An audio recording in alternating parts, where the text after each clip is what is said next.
Coming to the stage, Jeff Wilson.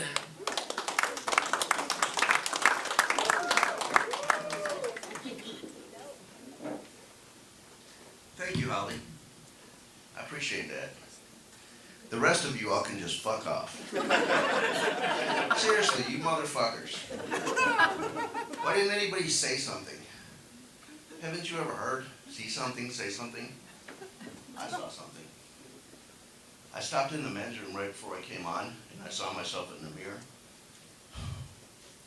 I knew I shouldn't have gone with the turtleneck. I look like a busted condom, for fuck's sake. Shit. I don't know. I shouldn't be so hard on myself. I mean, there have been times in the past when women have told me that I'm attractive. I don't know. But then I think, well, you know, what is it they call it when 4 people play golf together? A foursome. Right. And what about when 3 people have sex together? You think that's why women tell me that I'm handsome? All right, I gotta quit feeling sorry for myself. You know who I feel sorry for? Amish girls. Wait a minute, I don't want to offend anyone. Is there any Amish here tonight? Okay. Yeah, I feel sorry for Amish girls. I mean, you just know Rebecca's got to be sitting there thinking, are Jebediah and I having a romantic candlelit dinner, or is this just supper?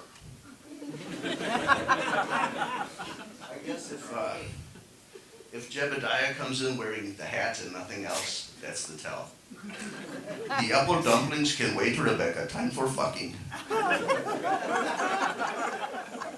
Okay, enough of that. I like to tell different kinds of jokes. I mean, there's lots of like airport and airplane jokes and relationship and sex jokes and plenty of political material. I don't do any of that.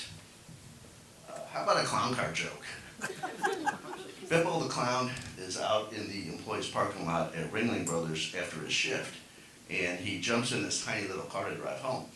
And all of a sudden, all this smoke starts to billow out from under the hood. So he pulls into the service station, and the mechanic looks at the engine, and he tells him, it looks like you blew a seal. And Bippo says, oh, no, that's just some ice cream. Okay, how about a knitting joke? Does anyone here do knitting? Knitting? No, I don't do knitting, but I have a knitting joke. Oh, crochet. Okay, well, this might work. This lady is at her psychotherapy appointment, and while she's talking to the psychiatrist, she's doing crochet. And at the end of the session, he says, I just got to ask, I'm curious, do you know what crochet represents in Freudian psychology? And she said, look, Doc, when I crochet, I crochet. When I finger myself, I finger myself. So shut up. What about deer hunting? Does anyone hunt deer? I have a deer joke. 2 stags late at night are leaving the nightclub for gay deer.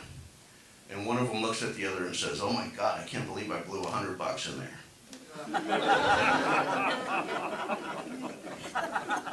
Let's see, Eucalyptus. Have you heard a Eucalyptus joke? I have one.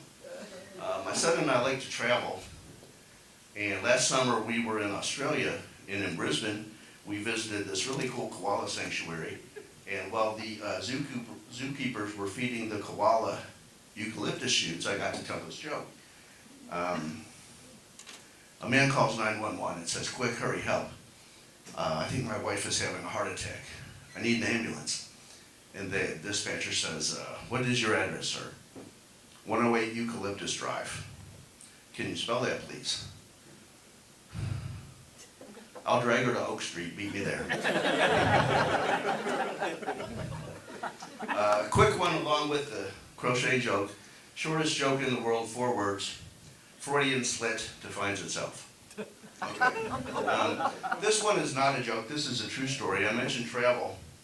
And when I travel, I like to collect rings because they don't take up space in the luggage and it makes a good souvenir. So many years ago, I got this ring in a tiny little town in Tuscany called San Gimignano. And it was a very small silversmith shop, maybe just a little bit bigger than this stage. And in the shop, it was myself and my son and the silversmith and the apprentice. So I pick out this ring, and I'm paying for it, and they're sizing it. And the whole time we're in there, these two Italian guys are just screaming at each other. Chi sta qua, testa dei minchiati? Che sa tu, che cacca, che pisa, che stulo culo. Oh, che l'aria. Stico a fattarani. Miliari, o cazzo tuzzone. So I get the ring and we leave. My son says, Dad, why are those guys fighting like that? I said, George, they're Italians. They weren't fighting. They were talking about what to get for lunch.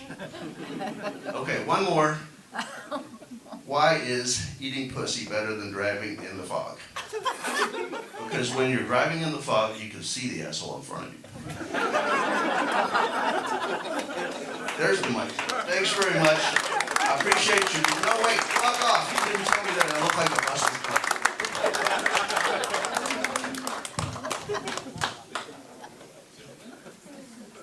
Jeff Wilson, everyone.